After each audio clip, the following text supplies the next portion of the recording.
Welcome to the eCommerce podcast with Matt Edmondson, a show that brings you regular interviews, tips, and tools for building your business online.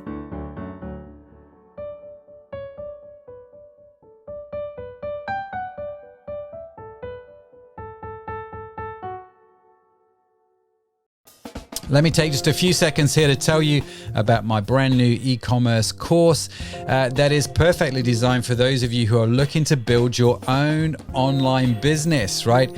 I know it's going to work well for you guys because we deep dive into the process that I use to build my own e-commerce businesses. We're going to look at the 6 key elements that you need to be aware of for building a successful online store. I'm utterly convinced it'll make a huge difference to your business. I am super proud of it, let me tell you, and it is brand new for 2020. It's called the eCommerce Masterclass. You can check out what other people think about the course. You can find out more information on my site at mattedmondson.com.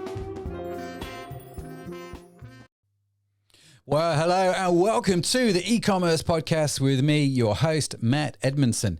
This is a show all about how to grow your own online business. Yes, every week I get to talk to amazing people from the world of e-commerce. I get to ask them all kinds of questions about what they know and how it's going to help us develop online. Because like you, I run my own e-commerce business. And so I definitely want to know how that's going to work out for us, right?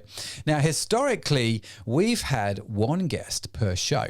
Okay, but this being the end of 2020 and the start of 2021, we have been doing something a bit different. And if you're a regular to the show, you will know we have been doing mashup episodes where we've had guests from the last 12 months come back onto the show and we've asked them a whole bunch of questions and put them together in some mashup episodes. Now, today we're talking about lessons that they have learned from 2020 that they are taking forward into 2021 and how those lessons can help us grow our own online businesses, our own business resilience in 2021. Now, in today's show, we've got part 2 of some great tips from Jesse Schoberg. Good to have him back on the show. Elle McCann's back, as is Tim Hughes. We've got Brad Wayland. We've got Joanna Steele. We've got Simon Driscoll and Kath. I mean, this is so jam-packed. You are absolutely not going to want to miss this. So make sure whatever you use to take your notes, you've got it available. But of course, if you cannot take notes, you'll be pleased to know that all of the notes from today's show will be available as a free download. Just head on over to our website, which is ecommercepodcast.net/47, and you will be able to download them. This is episode number 47, so ecommercepodcast.net/47. So let's start the show. Let's kick off in good fashion, shall we, by bringing in the amazing Jesse Schoberg. Now, I spoke to Jesse back in episode number 30 about outsourcing your e-commerce business, how to outsource stuff so you can build your e-commerce business, right? At the time, Jesse was living in the Philippines doing the digital nomad thing. So I was curious to know how Jesse was doing and also, well, basically where in the world he now was. What are your plans for next year? What are your big aims for next year? Yeah, our main focus for next year is building out integrations with as many platforms as possible. Because we found that while we work with anything, more or less, or custom coded stuff that people made in Node or whatever, React, those kind of things. But we found that the real sweet spot here is these integrations with these platforms. So using the Thinkific example, right? As you mentioned, everybody's making courses now. They actually just got a huge load of funding recently as well because this online course thing is just going crazy. But yeah, of course, people need a blog. And then in this case for them, having a blog is just a thorn in the side, right? It's like they want to have a teaching platform with the subscription service. They don't care about making you a content platform. So we kind of pull that thorn out of their side and can work as a partnership there. And that works really well. So yeah, we've got, as I mentioned, about 40 that we're targeting different platforms and kind of just like I preach, content. So for us, we've done really well with organic and cranking out the content. So this year is going to be we're at that point where like our product, we're working on our product and, trying to work out the fine details, but we're not in the beta stage anymore. This is a very solid product that is being used widely now. So now we're in that growth phase of like, okay, how do we get this to the most people and that kind of thing? And it's through these partnerships of the integration. So yeah, we're going to be cranking out content. We've got a content marketing plan pretty much for the whole next year. That's going to be our main focus. Let me just clarify. You've defined your content marketing plan already for 2021. Yep. Wow. And I mean, it's long play, but for us, it's basically integrating all these platforms. So we're going to have tutorials on every single platform, and we have this now, but only on a handful. I think we maybe have 6 or 8 platforms defined, and some of them we need to actually build an integration module, like some sort of an app or something. But most of them, it's just copy and paste our code and wherever it needs to go in the builder or the platform. And so, but by creating a how to put a blog on X platform, then that starts to get us that traffic. And then, we build out a lot of content around how to use our product with the platform and that kind of thing. And then, so that's kind of our main focus for the year is building out content related to as many of those platforms as we can. Fantastic. And just going after it hard with the content. Yep. And so you've got a team to do that, you were saying? Yeah. So we've got a couple of writers. We've got some more technical and some more kind of topical, I guess. And there's a different, our content plan we have some technical stuff, and then we have some more kind of less technical, kind of fluffy pieces that are more the lead magnet stuff. Mm-hmm. And yeah, so we've got a couple of people doing that, and then editor, and then that's kind of it for the content team, I guess. And then the rest is kind of dev side, and we're working on adding a few new things to the platform from the dev side, and always just trying to make it faster and make it as clean as possible so that the integrations are really tight and everything looks really great when you first drop it in, because sometimes there might be a CSS conflict or something. And so we're always trying to work out those things so there's as little extra work to do, and you're literally like 5 minutes away from like a beautiful looking blog platform. And so that comes with some challenges when you're integrating with all of these third parties. I can imagine. Jeez, yeah. That's so. So I guess let me ask you a question. I think I know what your answer is going to be, but and it's not necessarily related to Christmas or New Year. But my question is this: if someone's listening to the show that hasn't really done any content marketing to this point, mm-hmm. They're sitting there thinking, well, the content marketing thing, that's kind of set. It's kind of saturated. The content marketing thing's kind of saturated. Is it too late to get going? I mean, it's obviously never too late to add more quality content to the internet. And that's kind of the thing, especially if it can be daunting as if you're in a niche that's very competitive, that's where it can get tough. If there's already a lot of big players doing content in your category, that it's going to make it really hard to rank. But in that case, I generally say niche down a little bit. It's like, oh, you don't just do blankets, you do red camping blankets or, this kind of stuff, and you start targeting stuff that way. And there's a lot of great tools out there that can be with that. Like if like Ahrefs is probably the biggest one and that we use. And then you can see the keyword competition related to these things. So if you're just getting started, I suggest using something like Ahrefs, where you can kind of put in some of the keywords that are relevant to your products, and then kind of see what the competition is, and then go after stuff that's lower competition since you're just getting started. And then as your site gets a higher domain rank, then you'll be able to play a little bit more with the big boys in some of those tougher keywords. But yeah, go for the low hanging fruit, and you'd be surprised. I mean, we have some customers and that are in very like small niches that you think, even when you check some of the keyword tools and the amount of traffic, and you think, 50 searches a month or whatever, like who cares, why go after it?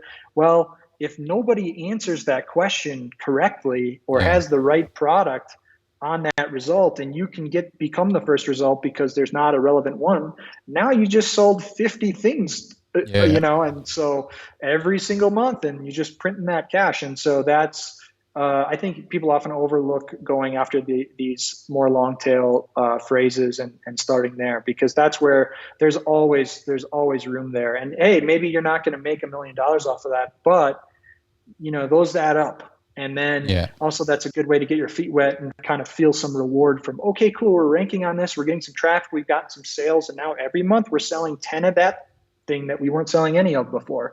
And the great thing about organic is it just keeps coming, Fantastic. And if you want to know, we'll link to Hrefs in the show notes, as well as Jess's DropInBlog. You can check all that information out. Jesse, what's some of the best content marketing strategies you've seen this year? What are some of the ones that have really stood out to you? Yeah, I think the best ones have been probably this longer tail stuff, as I was just mentioning, because there's been content marketing has been really big for a few years, kind of as you had asked or mentioned before, is like, is it too late kind of thing? And, the big players, they're doing great, and they're doing a lot of good content, and the high competition stuff, it's hard. But where I've seen a lot of, as people have been shifting to online more, and all these new players coming in, and I've definitely seen the most success in this longer tail stuff, and a big kind of drive there, as well as quality.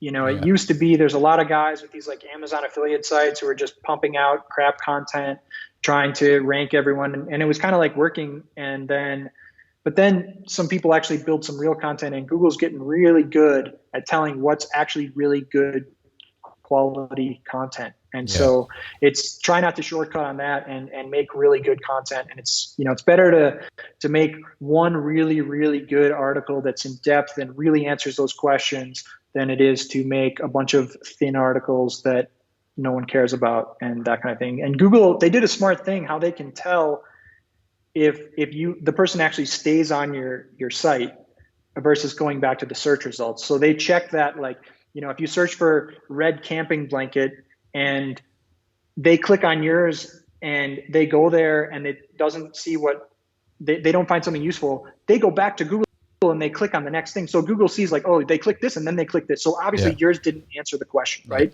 But if you have a really in-depth, like 4,000 word article about the best camping blankets, and the person spends 10 minutes on the site and or never goes back to Google, then Google says, oh, well, that we delivered the right result because the person didn't come back and click on the next one. So it's just a kind of a high level talk there about quality is really important. And Google rewards you for that. And I've seen sites that have lower domain rank and not a lot of Google reputation in general outrank some stronger sites because they had the better answer, the better article, so that's a good way to get started. That's really fascinating. So you think a trend going forward then for 2021, the way to win content marketing is just do the smaller the niche, the long tail keywords, but do it really super well. Yep. And another thing with those tools is you can see they'll show you who else is ranking, which obviously you can just search it, but they'll show you as well the current search results. And so you can kind of see, okay, like how big are those articles, and what do they look like, and what is my competition? And where you kind of know you hit the jackpot is if you find a keyword that is related to something that you sell, that there's just not really good content there. And so, if you go to Google and you search it and you click on the first 5 results and none of them are really helpful, then you kind of know, okay, that's the one I want to go after, because that's the one I can write a good informative article on that Google will recognize, hopefully, and you will, get rewarded for that. And then, because in theory, like Google wants the consumer to get the relevant content, right? So you want to create quality stuff, but yeah, those smaller niches, it's good. And then the other thing is it's a little bit, people care less about trying to push you off this mountain, or in this case, hill of these small terms, right? Because it's just, then the next guy's doing exactly what I just said. He does the research. He says, you have this amazing 4,000 word article that's winning. It's kind of like, well, it's a small keyword. It's not a lot of traffic. It's not really worth it for me to put my time into there. And so then that can, keep that category for you. Versus no, great. if you're on really strong competition keyword, iPhone cases or some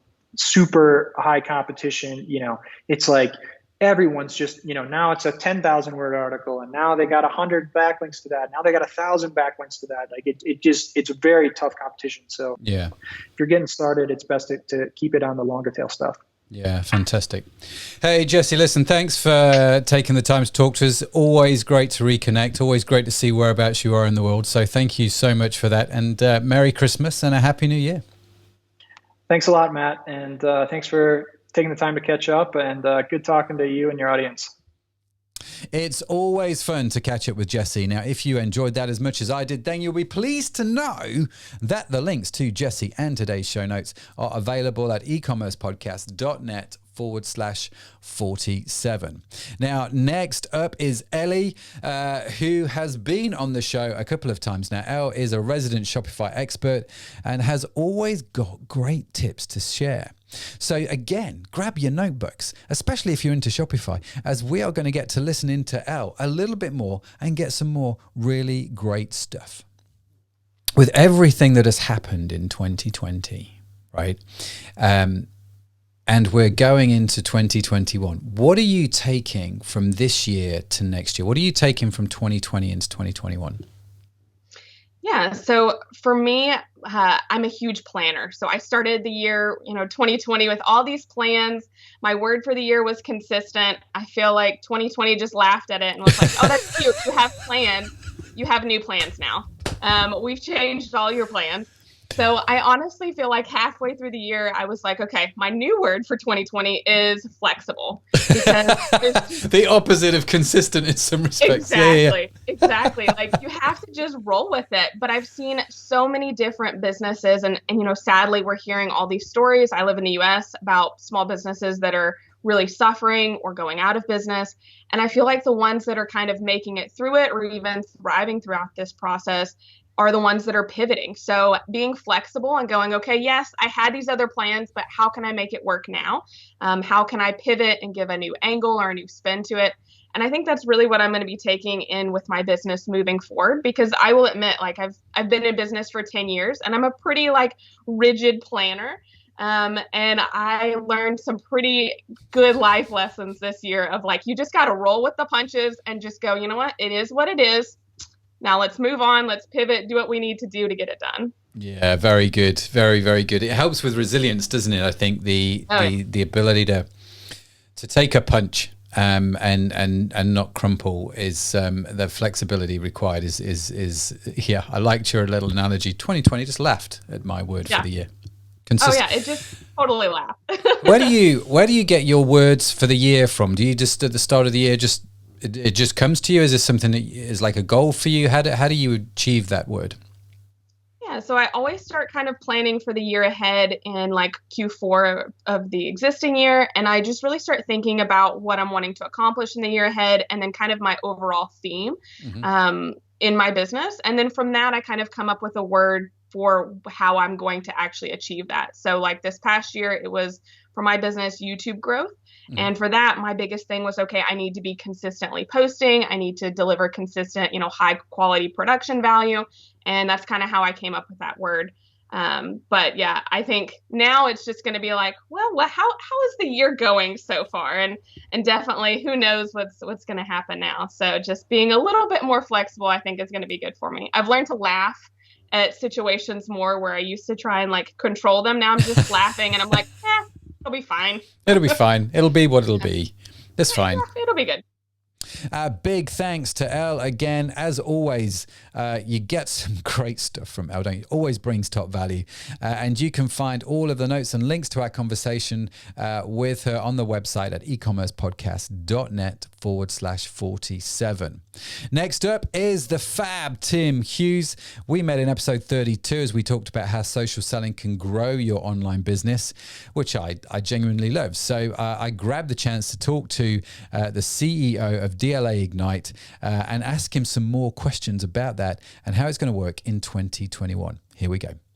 We have just gone through the most extraordinary year, right? 2020 will be in our diaries for a long time, and we're heading into 2021. What are the things that you're taking from 2020 into 2021, what's some of the things that you've learned that you think actually for next year, this is just gold? I think it's probably changed the way, that we do business. Let me talk about business for a second. I live in London. I think that there was an expectation, if there was going to be a course in Singapore, I'd have to get on a plane and fly to Singapore. I now don't think that is expected. And for me, that's a great thing. Yeah. I love Singapore, but going to Singapore just to speak for an hour and then coming home again doesn't feel like a good use of my time. No. Even going into London for meetings, I think, has changed. Yeah. And what used to happen would be you'd say, when you're next in London, and then it would be like 3 weeks away. But whereas now you can have a call with somebody and it will be tomorrow or the day after. And so the speed of business is actually picked up. Yeah. So those things. So from my perspective, I've gained 2 hours a day, because if I was commuting into London, if I get to the city, even though it's only 20 minutes into Waterloo, by the time I've got to the city, it's an hour. Yeah. And an hour back again, sitting on a train. So I'm doing all kinds of things, like I'm training again. I'm doing a meditation course. So all kinds of stuff. And I think what it's done is I think it's connected to us. Everybody is slowed down. And I think what's happened is it's connected everybody to realize that there's actually more important things in life than just going to work.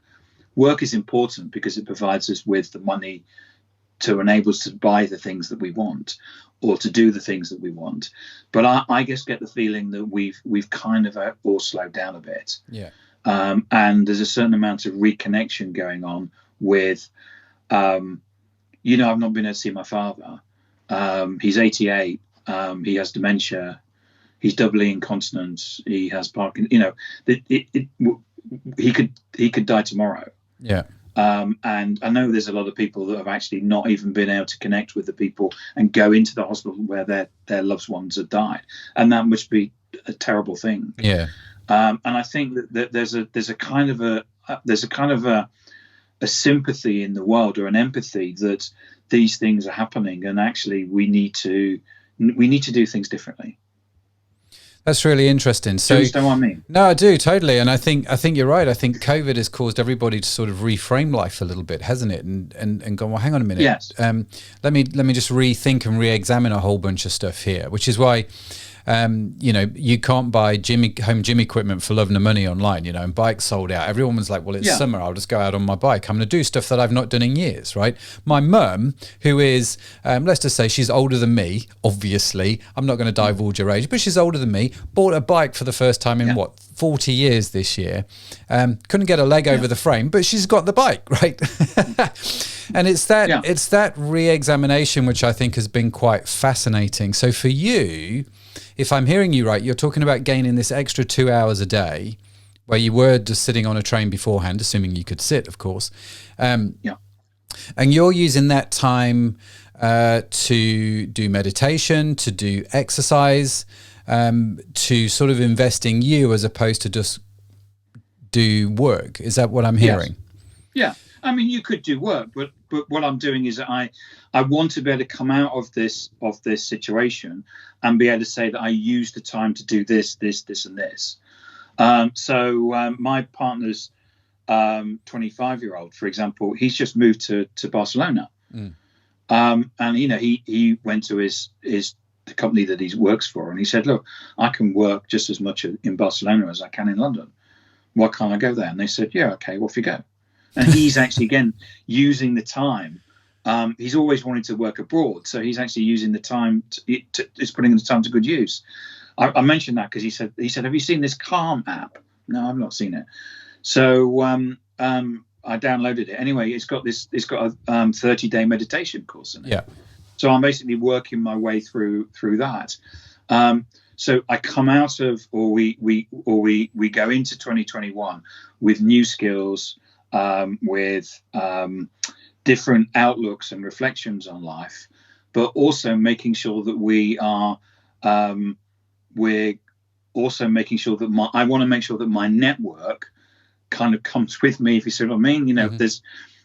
There's people that I know that have lost their jobs, that are or lost all of their work. They're freelance and they've lost all their work, and I think it's my duty to do something about it. Yeah. I might not be able to solve the problem, but if we all think that, okay, if we have a network of 20 people, if we all look at that 20 people and say, I can do one thing for that 20, and we all do it, then that's actually, there's 60 million people in the UK. So that's, there's an awful lot of people helping each other out. And I think that's the thing that we should be taking into 2021. Yeah. And actually, the British spirit has always been that. I think when we get to these points of crisis, we start doing that an awful lot more, which is quite fascinating. So you're going to carry this on into 2021, right? If COVID stops and life returns back to normal, or when it returns back to normal, let's be hopeful, it starts to return back to normal maybe next year at some point. Do you go back to being on the train 2 hours a day? Do you go back to flying to Singapore, or are you kind of keeping this level of thinking in what you're doing? I think we could debate about what level of normality that we're going to go back to. I think we're living with COVID. And I think, if we'd all said, let's use Zoom over the weekend, nobody would have done it. But everybody's now used to it. And the level of, it is the new normal. And having meetings online, I think, and doing presentations online, I think is seen as being the normal. Will it go back to it? I think talking to some people, they're predicting that what will happen is that in the past we had 80% of the people in the office, 20% of the people were either remote or traveling. And what we're going to do is that we're going to go to 20% of the people in the office because some people need to be there because they're single. They may not have the ability to work from home.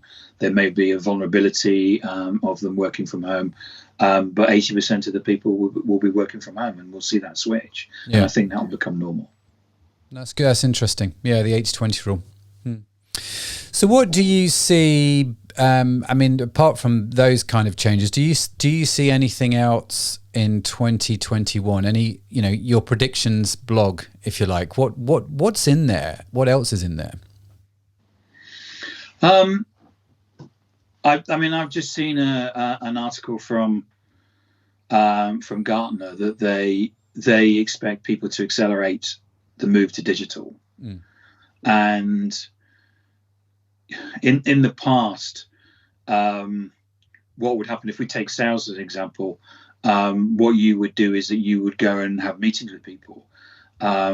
It's highly unlikely that a company, if it has an office, will actually allow external people to come and visit because it's going to be difficult enough keeping COVID from your existing employees from spreading it around.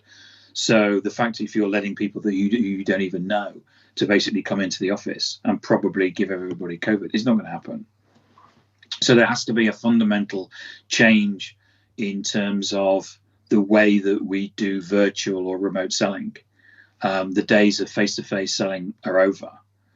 And I think that, we're going to see Teams and Zoom, and there's a couple of products that we're seeing coming through that will be the norm.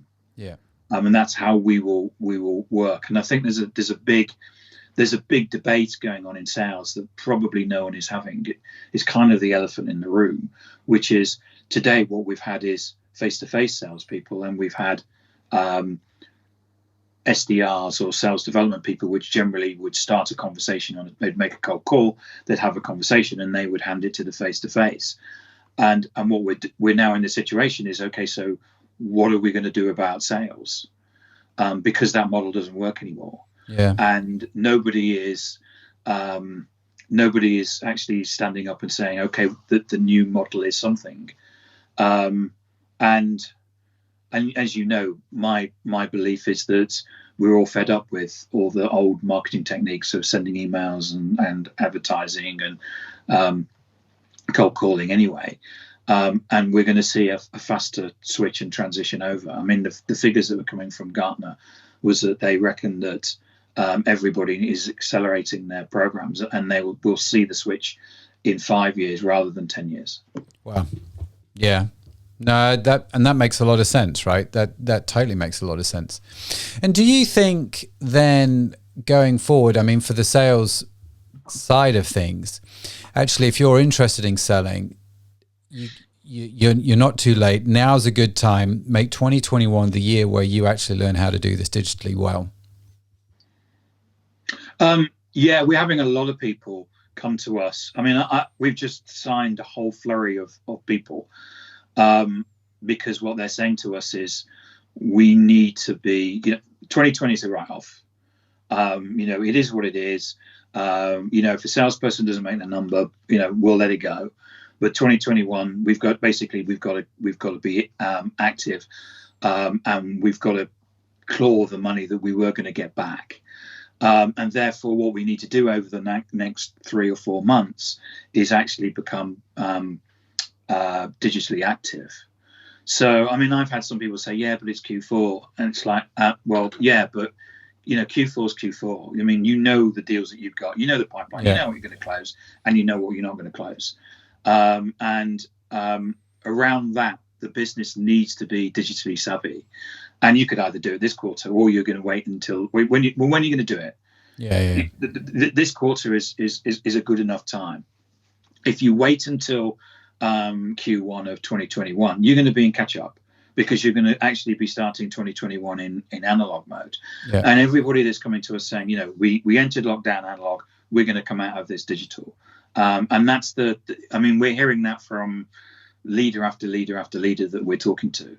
And I think that's the big change that we're seeing. And I think that we're seeing people are now, so one of the things that amazed me, and I'm apologies for talking about this because I'm biased, but one of the things that you got to remember that when we built the programs that we generated for helping people to sell on social, they're a bit like my children. I've nurtured them and I've created them, and so I want them to do well in the world. Sure. And actually what we found is that with our clients, their ability to generate business and leads and meetings has gone up in the pandemic, not down. And while that may sound, well, yeah, he will say that because he sells those programs. It's the thing that's interesting to me is that I think there has been a complete shift to people being online. Yeah. I'm seeing more people active on LinkedIn. They're not doing the right things.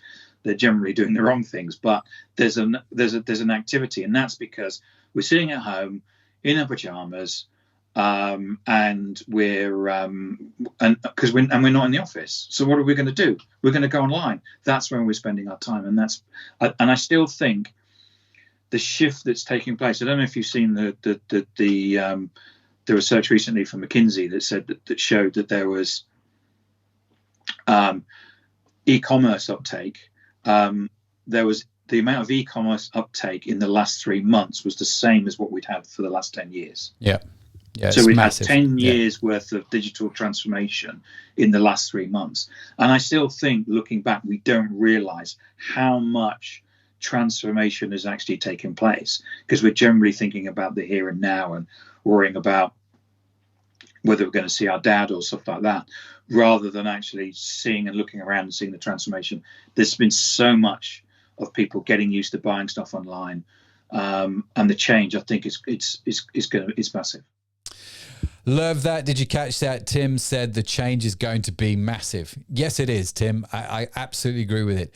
He's great, isn't he, Tim? And of course, you can find the notes from our conversation and links to Tim and his social media in the show notes at ecommercepodcast.net/47. Now, before I bring on the next guest, let me just take a minute to thank this week's show sponsor. Let me give a big shout out to one of our show sponsors, Kurious Digital. You know what? I love its flexibility. It's such a great platform. You know how when you start out, you might typically use an online platform because they're cheap, they're easy to use, super accessible, but you know what? They aren't that flexible. And as your business grows, you end up moving to an agency, right? Because that's just what you do. And at some point, you're going to have this nightmare to deal with, and it can be incredibly expensive. And the thing for me that I love about KD is it will grow with you. You can start out on the platform easily, and as your business grows, then KD will adapt with you.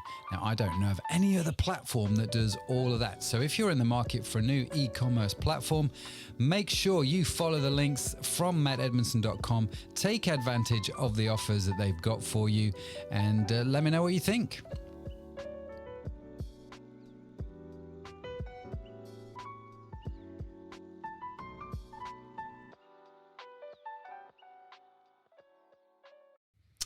Okay, let's bring on my next guest, Brad Wayland. Now, Brad was a recent guest, actually. He was on the show in episode 40, where we had an amazing conversation talking about how to sell your e-commerce business. That's right. I got so many takeaways from that show. I don't know about you.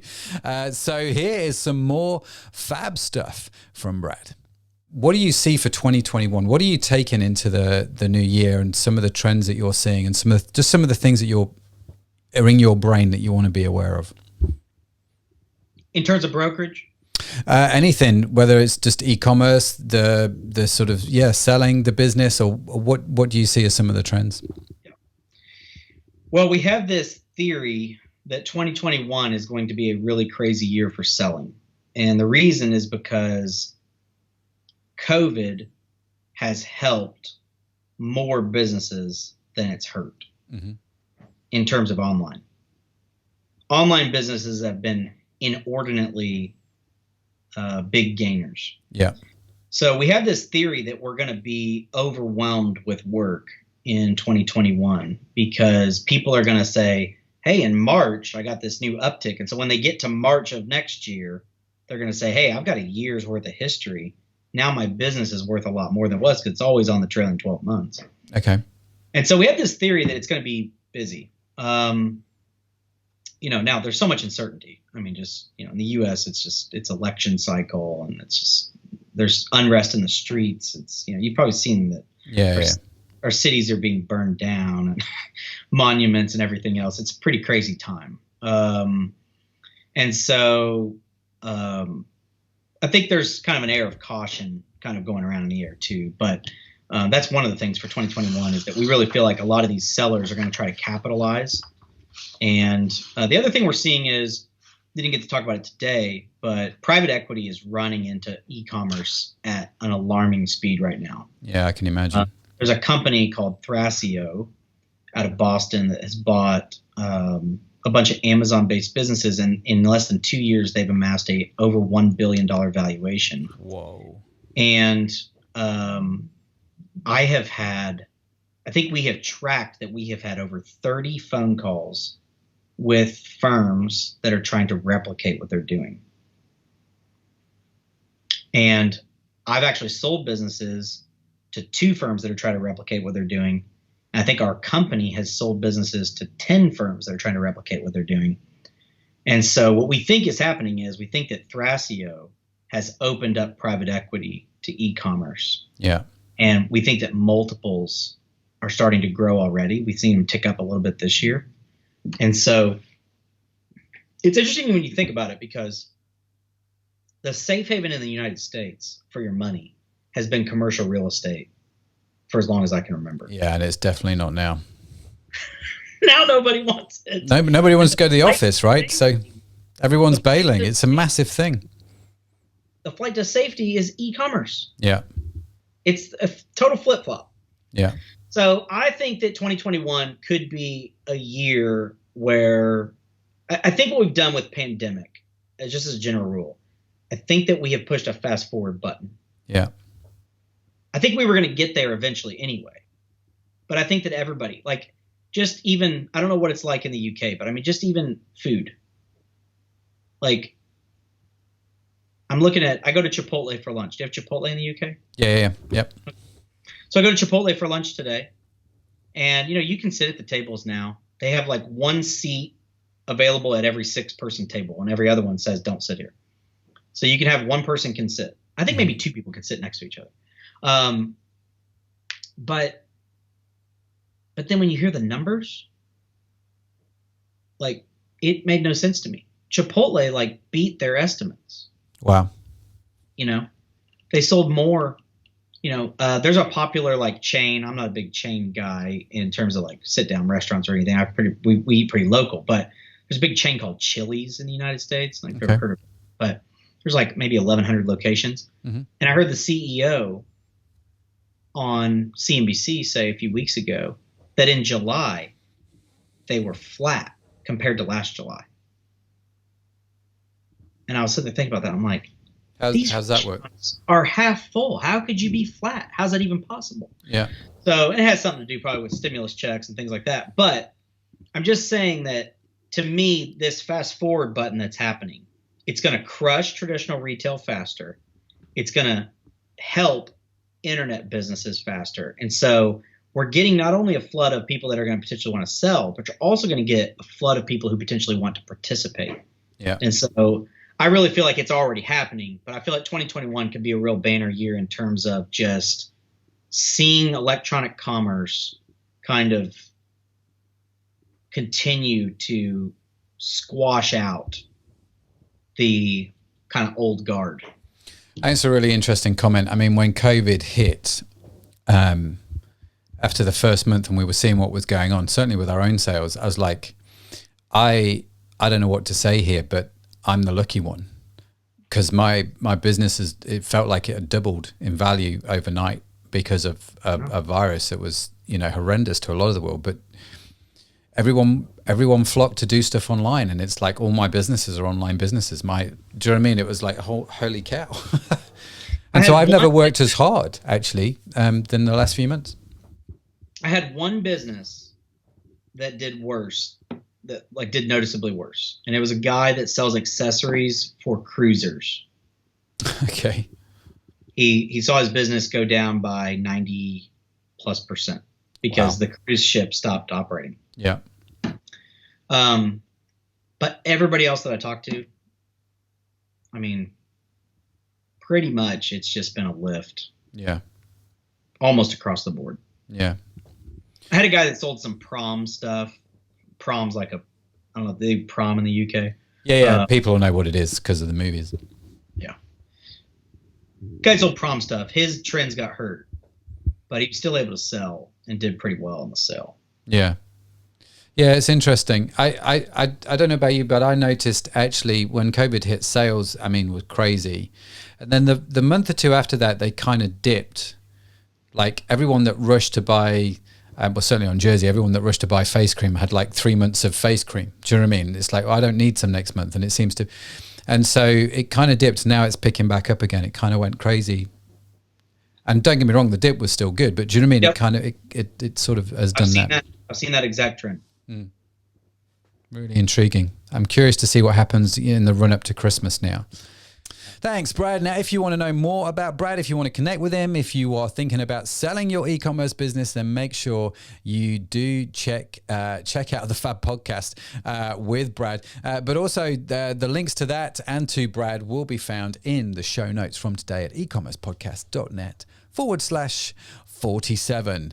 Now, without further ado, let me bring back Joanna Steele onto the show. Now, Joanna's been on the show a couple of times, and we've always had fab conversations. And let me tell you, this one doesn't disappoint either. So here we go.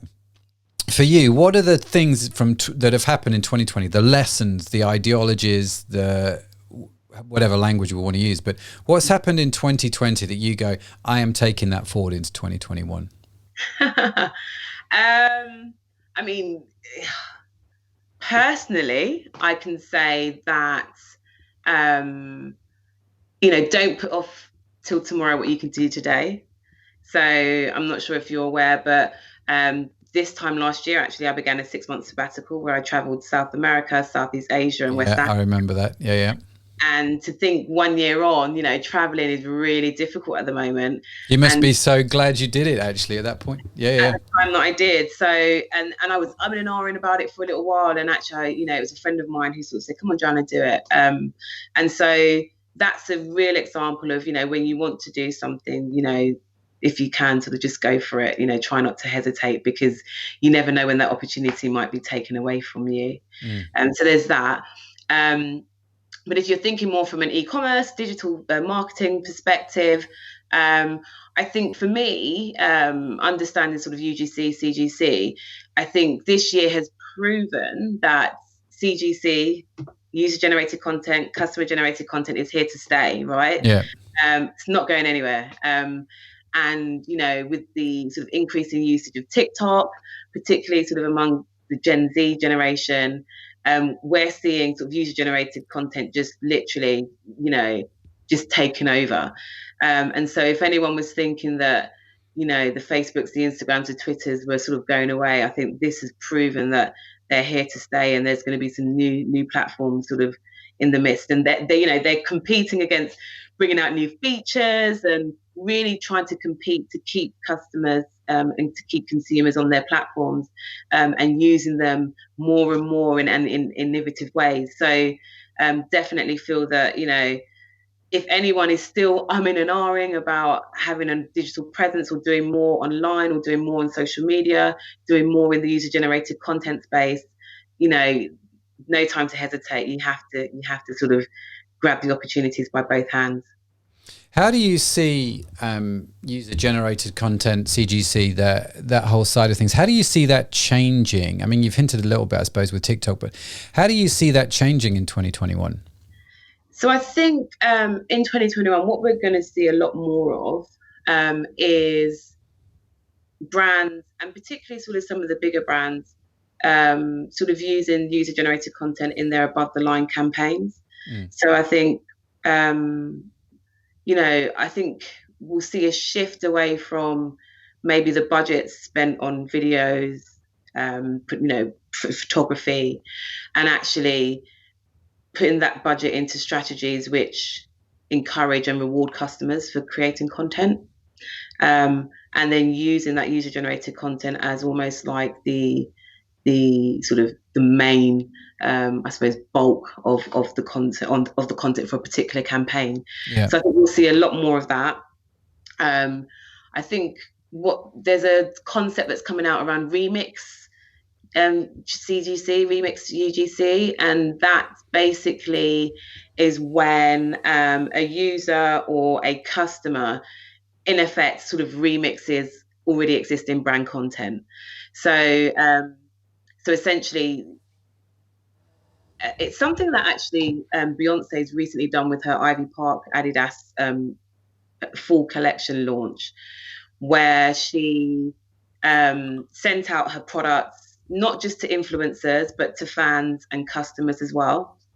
And also sent a sort of a backdrop for them to do their own photo shoot. So it was the same backdrop that she used for her own campaign. And so she sent that to fans, she sent that to influencers alongside the products. And there they sort of did their own photo shoots, put their own sort of, their own twist, using sort of the authenticity of themselves and using their own twist to create their own photo shoots. But then you had the kind of consistency in the look and feel because they were using the same flowery brand. So there's going to be a lot more of that. And so where sort of, the customers, influencers will be given, I suppose, some pointers, or at least given some content, and then the onus will be on them to sort of remix it and put their own sort of spin on it, and then the brand will then use that and push that out. So I think there's going to be a lot more of that. I know people were sort of saying that influencer marketing is dead. It's not. It's just changing. So I think brands are sort of moving away from quantity and focusing on quality. And perhaps moving away from the people with millions and millions of followers and really focusing on micro influencers. So people that have, 1 to 10K followers, but have a really engaged audience. Yeah. So there's going to be a lot more of that. But I also feel like, aside from the influencer marketing, brands are really going to leverage and tap into using their customers a lot more in their advertising and above the line campaigns. Thanks, Joanna. Now, if you want to connect with Joanna, then as you should know by now, all of her info, the links to Joanna, will be in the show notes at ecommercepodcast.net/47. That's how you access them. They're there for you for free, and just have at it and connect with all of the guests tonight. Now it's time for our penultimate guest of the show, Simon Driscoll. Now, Simon is actually growing his own e-commerce business. It's a beauty business. I always enjoy my conversations with him. So I'm looking forward to seeing this whole thing. What's he taking from 2020 into 2021 from his point of view? Here's our conversation. So what are you taking, Simon, from 2020 into 2021? I mean, 2020 has been a hell of a year. What are some of the key lessons that you've learned this year that you're taking through to 2021 for your business? Well, the thing I've learned is that once you sell one thing, you can probably sell another thing to the same person. So I've just been testing a post-purchase upsell, that kind of thing. So with the new products I'm going to have, I'll have a full capsule range. So hopefully I'll be able to sell more stuff to the same people, is one thing. The next thing that has kind of worked for me is content marketing. So I've got some nice videos on YouTube and some blog posts that are getting some traction. So I'm going to invest a bit more in content. And if you look at any of the big beauty companies, like they have huge kind of social media and content marketing teams or agencies working for them, just to create a bit of buzz around the brand. So that's kind of what I'm going to do next year. So it's all in train now in order to hit the ground running next year. Fantastic. So the two big things for you are going to be upsells and content marketing. Yeah. And you are right. I mean, with upsells, you can add as much as 30-40% to your bottom line if you've got a good upsell, and a good upsell system. So it is worth definitely investing in that, because it is easy pickings. They're already buying from you. So let's increase their average order value from us. It makes an awful lot of sense. Exactly. They're over that psychological hurdle. They're in the buying frame of mind. Why not get them to buy something else? And if you can put the right offer together, then it costs me no extra in postage to send out that extra thing, and it's just it's money for nothing really. So I've got 4 more products coming out early next year. Wow. Out with testers now, so and the feedback's really good. So what are the products that are coming out? I've got 3 serums. I've got 3 serums. So I've got rice milk and niacinamide. I've got a retinol and avocado oil, and I've got strawberry and vitamin C serum, and then I've got a moisturizer which is a really rich it's oat and avocado butter moisturizer. Again, that's got niacinamide and allantoin and loads of other kind of anti-aging ingredients in it, and so that's that. I'm getting really good feedback from that, so very soon they'll be going off for testing, and hopefully I've got the packaging so I can launch those quite quickly next year. Fantastic. And why have you decided to throw 3 serums into the mix? I'm just asking because, funnily enough, we're going to launch a serum in the next few weeks, and so I'm curious about this. It's to do with providing that complete range, that complete package. So our kind of USP is around providing skincare for your skin type. So we've got 4 cleansers that target 4 skin types. Obviously, niacinamide, vitamin C, and retinol, they all treat skin conditions. So they're kind of anti-aging or moisturizing, or they brighten the skin. So it's being able to have something for everyone and be able to upsell them to the right people. So I'm also working on a kind of lead magnet, which is a skin analyzer where you answer a few questions about your skin. We kind of analyze the results and recommend you a regime, and all of these products fit into that skin analyzer. So that's been something I've been working over this summer on. It's quite complicated, a lot of content behind it, a lot of value though. There'll be a lot of value behind it. Yeah. And I'll have a product for every single kind of skin type plus skin condition. So to, improve the brightness of your complexion, I've got vitamin C. If you want an anti-aging thing, I've got retinol. You want, you've got problems with moisture, then I've got niacinamide and a moisturizer. So yeah, it's all kind of interlinked. The content, the products, the kind of offers I can put together. That's the kind of plan. Fantastic. So you're excited for 2021? Yeah, I mean it's everything, because I'm an outsider to the skincare industry, so it's taken me a lot longer to learn the ins and out of the industry and what people want from the products. But I think I'm in a place now where I can go faster now. I think I understand what people want and when they want it and how they want it delivered. That includes packaging, marketing, that kind of thing. So I think it's all coming together. Big thanks to Simon. Always great to hear tales of his growing online business. If you want to check out Simon's site, then we will, of course, put links to the site and to Simon in the show notes at ecommercepodcast.net/47. Now it's time for our final guest of the final part of the mashup series. So closing out this whole mashup series is the fabulous Kath Pay. And as I said in episode 45, when she was on the show, Kath was also on the show in episode 35, and we talked about email marketing. And I have to admit that I was more than a little jealous of Kath's location as we had this conversation, as we recorded this, because it was not cold, damp Britain, let me tell you. So here's my conversation with Kath.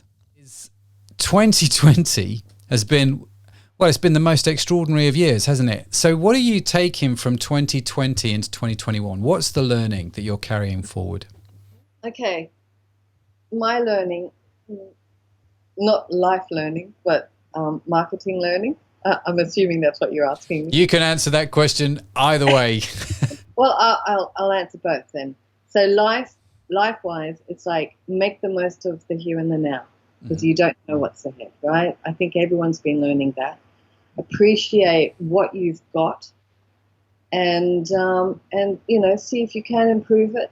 See if you can improve other people's lives as well, because I've been incredibly fortunate, and I have not suffered hardship at all. And I know I'm not the norm. I know there's a lot of other people who are suffering on a day-to-day basis. So, yeah, and this is kind of bringing me into the next one. Because the life learning also is show empathy, right? In your day-to-day, as a human, as a person, with other people. Don't be quick to scold. Don't be quick to, critique or anything like that. Because, other people are not in necessarily a good place. So be understanding. We can carry that same empathy over to our email marketing. And I think that I've been saying that right from the very beginning, because I've also been talking about this for years anyhow, that it's the more customer-centric style of marketing. And I think it's really come to the forefront during 2020. I think the brands that have recognized that from early on and understand, and they are becoming more customer-centric. They're becoming more what I call helpful marketing. And that's what it is. Going back to that two sides of the same coin, all you're doing is you're helping them. You understand them, show some empathy, and just try and be as helpful and considerate as you can. And I think it will definitely pay off. It will pay off in the short run, but also pay off in the long run, because people will remember that. People will note that you are a brand that stood out from the crowd, in the push, sale, type of, marketing that we currently do. So, that's my life and marketing. All rolled into one. I like it. That's great. So a big thanks to Kath. You see what I mean about the location. It looks lovely, doesn't it? Now, since we've recorded this interview, Kath has released her brand new book, which I've mentioned before, called Holistic Email Marketing, available where all good books are sold. Definitely check it out if you want to know more about email marketing. It is recommended reading, that's for sure. So a big thanks to all of my guests for being on the Mashup episodes. It was great to catch up with all of you. But I also need to say a big thanks to the team here, who, let me tell you, have spent many painstaking hours editing and putting the episodes together. To be honest, I got the easy job, which was basically talk to the fab folks. But Sadaf, Tim, and Josh, basically, well, they had to do the real work, right? They had to edit and put all of this stuff together. So a huge thanks to them. Really appreciate all the hard work. So that's the end of the Mashup series. This is the end of season 4. Next year, we will start season 5 of the e-commerce podcast. We've got some great guests coming on the show. We're going to talk about Amazon. We're going to talk about Google Ads. We've got marketing tips, to name but a few things, all designed to help us grow our e-commerce businesses. This time in season 5, we will be live streaming not just on Facebook as we record the interviews, but also on YouTube. That's right. I love to live stream the interviews as I actually do them with our guests. Those live streams then get edited, become the podcast, which always comes out a couple of weeks later. If you would like to sort of join us on the live streams, you get to ask the guests the questions as you listen to it. Make sure you connect with us on YouTube and Facebook as we do live stream on those. Of course, more information can be found out about that on our website. Just head on over to ecommercepodcast.com/47. So I hope you've got some great stuff out of this show, out of this mashup series, out of season 4. If you did, then I would appreciate it if you could rate the show on iTunes and even share it out with friends that you think would benefit from what we talk about. It's always great to get more listeners to the show, connect with more people around the world. As I said at the start, all of the notes, links, and transcripts to the guests and to everything that we talked about today is available online. You can get them free at ecommercepodcast.net/47. All that is left for me to say is Merry Christmas and a Happy New Year. I don't know when you're going to be listening to this. If Christmas has already happened, I hope it was good. If it hasn't happened, I hope you have a fantastic Christmas and a very happy New Year. Thanks for listening. And come back next time as we get to interview some more great guests on how to grow our own online businesses. Bye for now.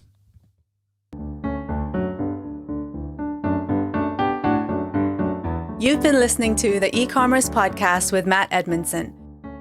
Join us next time for more interviews, tips, and tools for building your business online.